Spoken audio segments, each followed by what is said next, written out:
Police say he escaped custody outside an eastern Kentucky courthouse, but an inmate is now back in jail thanks to a Facebook video.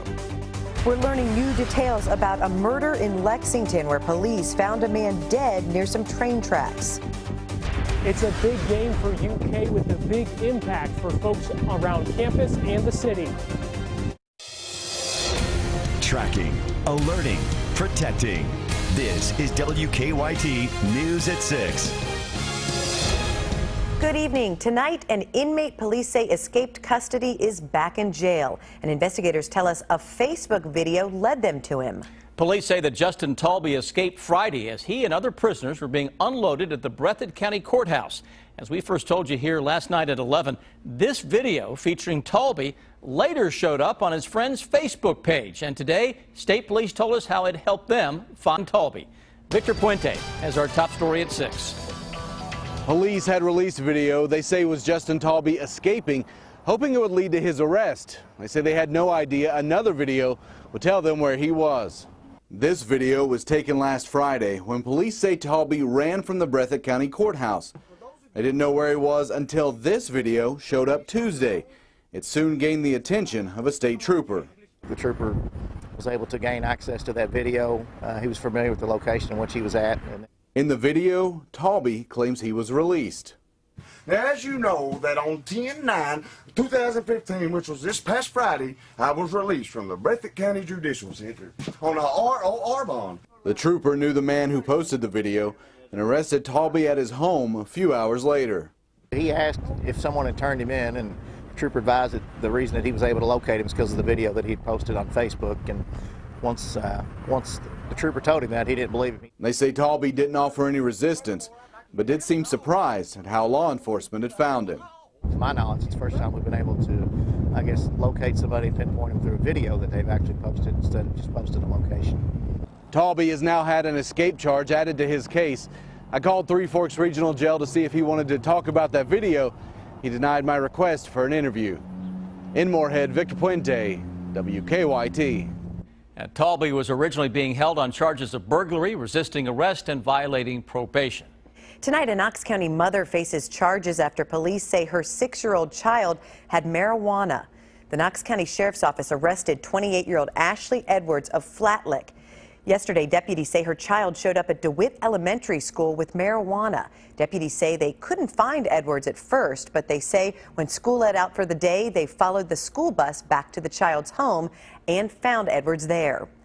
Deputies charged her with child endangerment and drug possession. Tonight, we're learning more about the investigation into an overnight murder in Lexington. Police arrested 33-year-old John K. Wood and charged him with murder, abuse of a corpse, and evidence tampering. They say they found the victim's body early this morning near train tracks not far from the intersection of Nicholasville Road and Man of War. Sean Moody is tracking the investigation tonight. Lexington police haven't said a whole lot about what they think happened, except that they found James Doug Holiness's body behind this wooded area and it appeared someone had tampered with it in an effort to conceal his identity. They've charged John K. Wood with murder. Police said the call came in shortly after 2 o'clock this morning. It was for an assault with a weapon.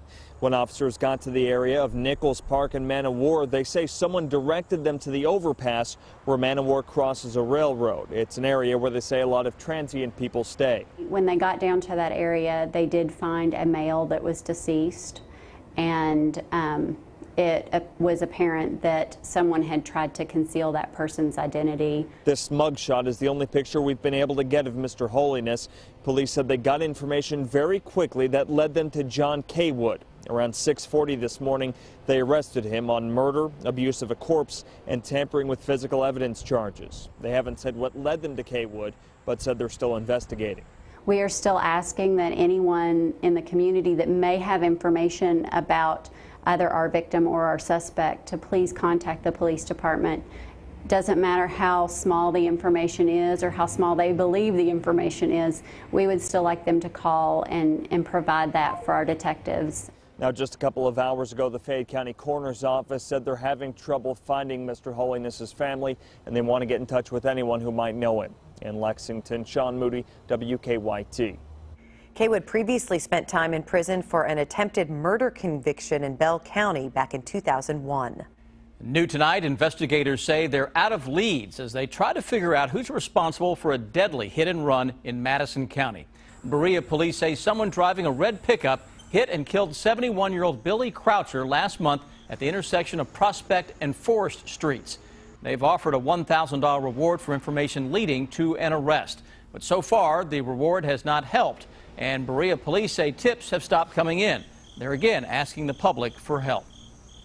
Also in Berea, police have arrested a man they say had sexual contact with a child younger than 12. Berea police charged 26-year-old John Lunsford with 4 counts of sodomy and 6 counts of sexual abuse. They say he had sexual contact with the child while babysitting. Police say it happened over a period of several months. An inmate, new tonight, an inmate who walked away from a Lexington prison this summer is now back in custody. The Kentucky Department of Corrections says Justin Canada was arrested in McCreary County this afternoon. He's serving a 15-year sentence for robbery and wanton endangerment convictions out of McCreary County. On August 26th, investigators say Canada walked away from Blackburn Correctional Complex. He would have been eligible for parole next August. It's another beautiful sunny fall day across the Bluegrass, and it looks like some cooler air is moving in on the way. Meteorologist Jim Caldwell joins us from an early look at some of the changes. Jim? Yeah, we got a lot coming at us here over the next few days. Right now, it's fine. I mean, we're close to 70 degrees most spots. A lot of sunshine still holding on for the time that we have it, which is only a few hours left.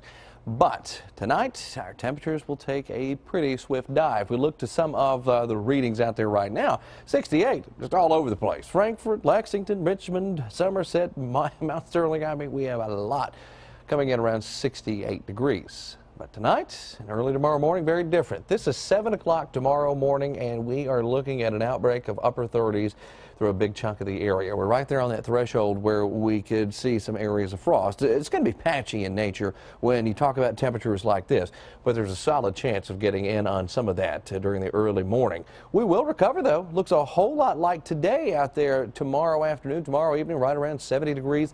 The biggest difference will be it's going to be a whole lot breezier as a front is on the move, and it's going to be slipping into the area and bringing real change on Friday into Saturday. I will track that change coming up here in just a little bit.